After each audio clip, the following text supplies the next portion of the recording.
spectacular campsites on the most remote of tracks, to the workshop and everything in between. Your next episode of Great Off-Road Adventures is just seconds away.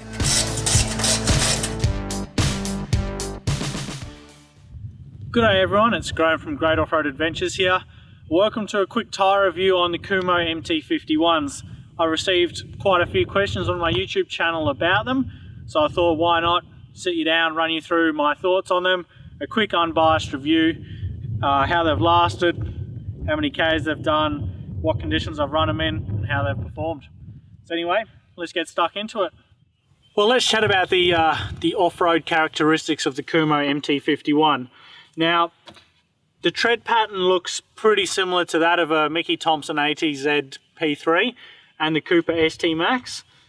So, Wells Kumho class this as a mud terrain tyre.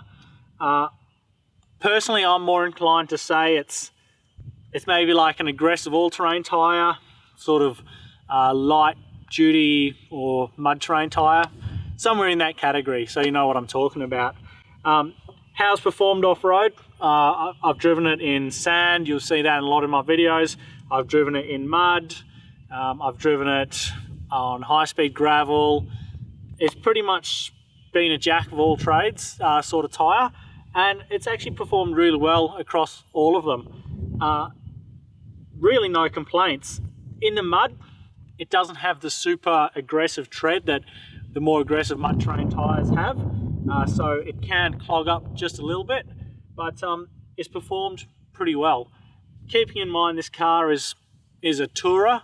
It doesn't do too many tough tracks. It doesn't do too much really thick mud, but I do like running an aggressive all-terrain mud terrain tyre just because it does provide me that little bit extra grip off-road, which is what I want, especially because the 200 is pretty heavy. So yeah, look, no complaints with how they've performed off-road. Pretty happy. Well, let's have a chat now about the Kumho's on-road characteristics, how it handles on-road. Dry bitumen, heaps of grip. Never had any issues under brakes pulling up the 200, and it's a pretty heavy car. Never had any issues under acceleration either. So all round, I'm actually very impressed with their characteristics and how they handle driving on bitumen, dry bitumen. Wet bitumen, they have a slight tendency to feel like they're understeering. So what I mean with that is when you go into a roundabout, the initial bit where you turn left is fine, but then as you come right, turn right and load it up, it can sometimes feel like it's wanting to go straight on you. Now look, I think that's a characteristic of the tyre, but it might actually be accentuated by the car. Because the car is heavy and it's also an all-wheel drive car, so the back tyres tend to push you sometimes. Now look, the front tyres should also pull you around, which is why I think it's also a characteristic of the tyre. But look, if that's something that you know about, it's a characteristic you just keep in mind when you're driving on wet roads. And to be honest, you should drive more cautiously on wet roads anyway, so it really shouldn't be an issue. It's only when you're trying to hustle the car along on wet roads that it presents itself, but normal driving, it's perfectly fine on wet roads, which is why I've kept them around to the end of winter now. If I thought it was a safety issue, I would have gotten rid of them before this winter.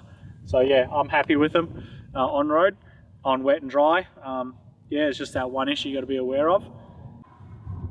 Let's talk about road noise quick whilst we're talking about on-road driving characteristics. They've been very good for road noise. I got them to replace a set of BFG KOs, and immediately I noticed they were quieter.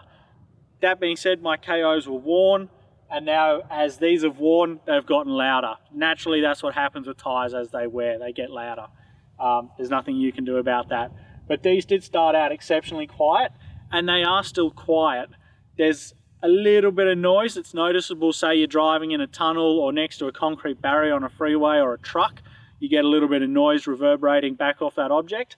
But by and large, they're actually very nice tyres to drive on in terms of road noise. Now, the 200 does have very good noise, vibration, and harshness characteristics. It is a very nice car to drive. So it does keep a lot of noise out of the cabin, and that might also be helping it out. But considering the tyres that I had on there before, the BFG KOs, they were a great tyre as well. These are on par noise level wise, just so you have some idea where they are. But yeah, there you go, some good characteristics for driving on roads. Nice and quiet, good grip, just look out in the wet. Well, let's chat about the longevity of the Kumhos. I bought these in October 2016.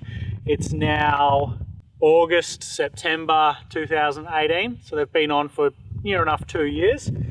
In that time, I've covered 70 to 75,000 kilometers on these tires, and they're about somewhere between 2/3 and 3/4 worn. There's probably still 5 millimeters to the tread wear indicators on these back tires, and the two back tires are by far the worst tires in terms of wear level on this car at the moment. The front two are slightly better, and the best two are actually sitting on the back as my spares. I'm about to rotate them in.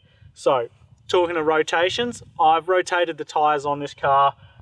I've tried to do it every 5,000. Sometimes I've forgotten, or something's come up, or I've had a trip coming up, and so they've been done sometimes after 5,000, sometimes every 10,000.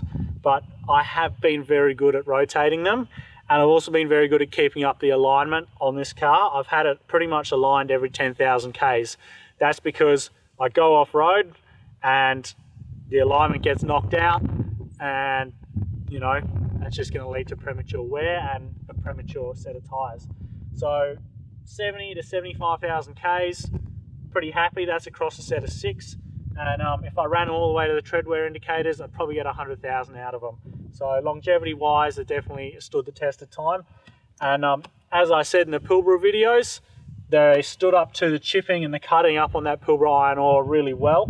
There's bugger all chipping and cutting on them. So I'll give you a closer look at them now. As you can see there, there's very little chips or cuts on the tyres. These are the same tyres, the same 4 that are on the car now. They're on the road that we ran up in the Pilbara on our Rochester East trip. Well guys, let's summarise the video here and wrap it up. I've had a really good run with the Kumho MT51s. I've been really happy with the way they've performed. I had the one minor issue on the Holland track where I took my eyes off the track for a split second and I clipped a mallee root or a rock with the front left-hand tyre, put a cut in the sidewall. I put 3 plugs into that tyre, it held air, and did the remaining 150 kilometres of Holland track over the next 2 days without any issues. And at the end of the track, I swapped it out for the 600 kilometre run home with one of my spares on the back. I got home, threw that tyre in the bin. It was no good with the cut in the sidewall. I just didn't want to trust it. Got another MT51, a new one, and Bob's your uncle's been back in business ever since. Sadly, 2 weeks after filming this review, whilst doing the Variety Bash, I staked another tyre. It was just on a bypass track around a fallen tree.